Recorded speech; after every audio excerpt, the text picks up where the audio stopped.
You know, one of my big frustrations with my boys is how easily they can miss something that's in plain sight. They can look for a set of toys or Legos or something else that's sitting right in the middle of the floor and then come back and say, I can't find it. Then I'll walk into the room and I say, I can see it right now. And they get frustrated and say, I don't see it, when it's right in front of them. Now, I say I get frustrated at them, and I do, but when we really think about it, sometimes we all miss things that are right in front of us. We all do. In this story, Exodus chapter 3, we know it well, but we often miss God's grace to Moses here.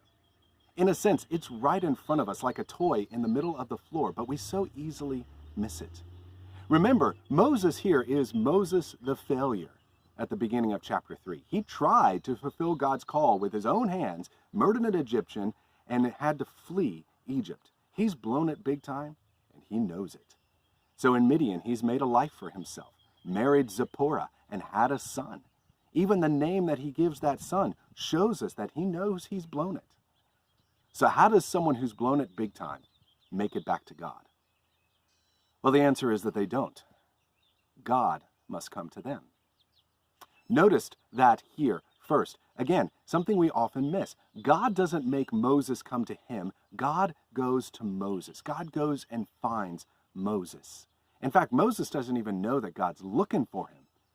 And you know, just the fact that God goes and finds him after he failed is an act of grace. Again, like God came to us when we cut ourselves off from him by our sin, God goes to Moses. God goes, he finds him, and he picks him up from his failure. That's grace. Second, don't miss the fact that God comes to Moses in a bush. Yes, it's a burning bush, to be sure, to show his power, but it's still a bush, the most ordinary of objects. God could have shown up in a tornado like he did with Job. Or God could have shown up in thunder and lightning in a dark cloud like he did at Mount Sinai. God could have bared Moses to the ground with a bright light like he did with Paul. But no, God comes in a bush, the most normal of things. And this too is like God comes to us. He didn't come to the earth as a great, frightening, powerful ruler. He came as a baby in the poorest of families. He came to die. He came in the humblest of forms to redeem you and me from our failures and our sins. And don't miss the fact that God addresses Moses by name. That's because God knows him personally. God knows us personally. Moses isn't just some human to God that he's going to use as a tool, but a special person that God created for this special purpose. He was someone God knew by name.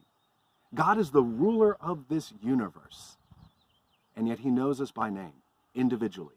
He knows everything about us, right down to the number of hairs on our heads, which, granted, for me is no great feat, really, but he still does. That's grace. If you live with the practical idea of God that he's not really interested in you personally, you have the wrong idea of God. You know, when I first became a parent, I was astonished at how quickly I could recognize and distinguish the differences between different types of cries that Gabriel had. And I could know, with a decent degree of accuracy, what he needed simply from the way he cried. He didn't even have to use words, because I knew him as a father knows a son. God knows Moses. He knows us. That's grace. Amazing grace. So as you read this chapter today, God's call to Moses and their interactions, never forget the pure grace that God shows us here and God shows Moses here that we can so easily miss like a toy in the middle of the floor. It's grace that should remind us of Jesus himself, how God came and found us when we were running from him like Moses just ran into the wilderness. God comes to us in humility like he came to Moses in a bush. And God knows us personally better than we know ourselves.